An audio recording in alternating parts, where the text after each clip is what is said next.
L'importance de l'ancienne alliance et de la nouvelle alliance pour un chrétien. Introduction, la foi chrétienne repose profondément sur la compréhension des alliances que Dieu a établies avec l'humanité à travers l'histoire. Ces alliances, principalement l'ancienne alliance et la nouvelle alliance, constituent le fondement de la relation entre Dieu et les croyants. Pour bien saisir la richesse de la vie chrétienne, il est essentiel de comprendre non seulement leurs différences, mais aussi leur complémentarité. L'ancienne alliance, souvent associée à la loi donnée à Moïse, révèle le caractère de Dieu, sa sainteté et ses exigences. La nouvelle alliance, établie par Jésus-Christ, manifeste la grâce, le pardon et une relation renouvelée avec Dieu. Ces deux alliances ne s'opposent pas, mais s'inscrivent dans un plan divin cohérent et progressif. Cet exposé mettra en lumière l'importance de chacune de ces alliances pour un chrétien, en montrant leur rôle, leurs valeurs spirituelles et leur impact dans la vie quotidienne. L'Ancienne Alliance, fondement de la révélation divine 1. Définition de l'Ancienne Alliance. L'Ancienne Alliance est l'accord établi entre Dieu et le peuple d'Israël, principalement à travers Moïse. Elle est centrée sur la loi, les commandements, les sacrifices et les rituels. On la retrouve principalement dans l'Ancien Testament de la Bible. Dieu promettait bénédiction et protection en échange de l'obéissance du peuple. 2. La révélation du caractère de Dieu. L'Ancienne Alliance révèle plusieurs aspects essentiels de Dieu. Sa sainteté, Dieu est pur et séparé du péché. Sa justice, il ne tolère pas le mal. Sa fidélité, il tient toujours ses promesses. Pour un chrétien, comprendre l'Ancienne Alliance permet de mieux connaître qui est Dieu. Sans cette base, il serait difficile de saisir la profondeur de la grâce dans la Nouvelle Alliance. 3. La loi comme guide moral. La loi donnée à Moïse, les 10 commandements, entre autres, sert de repère moral. Elle montre ce qui est bien et ce qui est mal, elle établit des principes de justice, elle structure la vie sociale et spirituelle. Même si les chrétiens ne sont plus sous la loi de la même manière, ces principes restent pertinents. Par exemple, ne pas tuer, ne pas voler, honorer ses parents. Ces valeurs sont toujours essentielles dans la vie chrétienne. 4. La prise de conscience du péché. L'un des rôles majeurs de l'Ancienne Alliance est de révéler le péché. En montrant les exigences parfaites de Dieu, elle permet à l'homme de réaliser qu'il est incapable d'atteindre la perfection par ses propres efforts.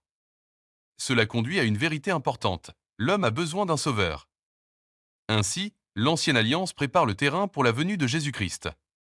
5. Les sacrifices. Une préfiguration de Christ dans l'Ancienne Alliance, les sacrifices d'animaux étaient nécessaires pour expier les péchés. Ces sacrifices étaient répétés régulièrement, n'étaient pas définitifs, pointaient vers quelque chose de plus grand. Il annonçait le sacrifice parfait de Jésus dans la Nouvelle Alliance. 2. La Nouvelle Alliance. Accomplissement et grâce 1. Définition de la Nouvelle Alliance. La Nouvelle Alliance est établie par Jésus-Christ à travers sa mort et sa résurrection. Elle remplace l'ancien système basé sur la loi par une relation fondée sur la grâce. Cette alliance est marquée par le pardon des péchés, une relation personnelle avec Dieu, la présence du Saint-Esprit dans le croyant 2. Jésus-Christ au centre de la Nouvelle Alliance. Jésus est le cœur de cette alliance. Par son sacrifice, il accomplit la loi et il paie le prix du péché une fois pour toutes. Il ouvre un accès direct à Dieu. Contrairement aux sacrifices répétés de l'Ancienne Alliance, le sacrifice de Jésus est unique et suffisant. 3. La grâce remplace la condamnation. Dans l'Ancienne Alliance, la désobéissance entraînait la condamnation.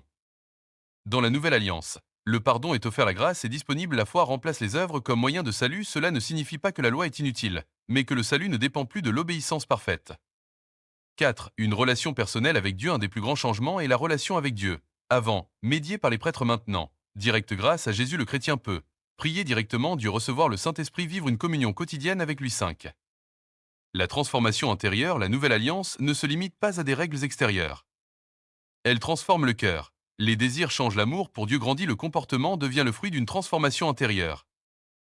Cela rend la foi vivante et authentique. 3. La relation entre l'Ancienne et la Nouvelle Alliance 1. Continuité et non-opposition. Il est important de comprendre que la Nouvelle Alliance ne détruit pas l'Ancienne, elle l'accomplit. L'Ancienne prépare la Nouvelle, réalise sans l'Ancienne Alliance, la Nouvelle perd son sens. 2. L'Ancienne comme ombre, la Nouvelle comme réalité. Les éléments de l'Ancienne Alliance sont souvent considérés comme des symboles. Les sacrifices, Jésus, le temple, présence de Dieu, les lois, principes spirituels. La Nouvelle Alliance révèle la réalité derrière ces symboles.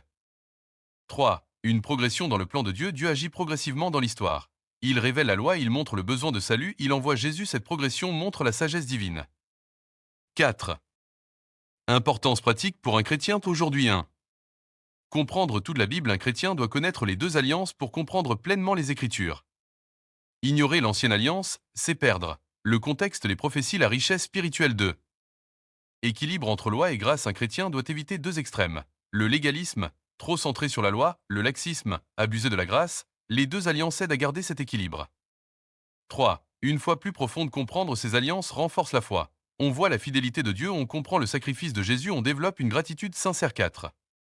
Une vie transformée, la combinaison des deux alliances produit une conscience du péché, ancienne, une puissance pour changer, nouvelle. Cela conduit à une vie chrétienne authentique. V. Les erreurs à éviter. 1. Rejeter l'ancienne alliance, certains pensent qu'elle n'est plus utile. C'est une erreur. Elle reste une source d'enseignement, elle révèle Dieu, elle prépare à comprendre Jésus. 2. Retourner à la loi pour être sauvés, d'autres veulent être justifiés par leurs œuvres. Cela contredit la nouvelle alliance. Le salut et par la foi, les œuvres sont une conséquence, pas une condition. 3. Mal comprendre la grâce ne signifie pas faire ce qu'on veut, ignorer la sainteté et l'appel à une vie transformée. Conclusion, l'ancienne alliance et la nouvelle alliance sont deux piliers essentiels de la foi chrétienne. L'une révèle la justice et la sainteté de Dieu, l'autre manifeste son amour et sa grâce. Ensemble, elles racontent l'histoire du salut de l'humanité. Pour un chrétien, comprendre ces deux alliances permet de mieux connaître Dieu, d'approfondir sa foi, de vivre une vie équilibrée entre vérité et grâce. L'ancienne alliance montre le besoin de salut, tandis que la nouvelle alliance offre ce salut en Jésus-Christ. Ainsi, loin d'être opposées, elles travaillent ensemble pour révéler le plan parfait de Dieu. En fin de compte, un chrétien mature est celui qui comprend que la loi conduit à Christ, et que Christ accomplit parfaitement ce que la loi ne pouvait accomplir. Si tu aimes cette vidéo, n'hésite pas à le partager avec un chrétien comme toi. Abonnez-vous pour recevoir plus. Que Dieu vous bénisse.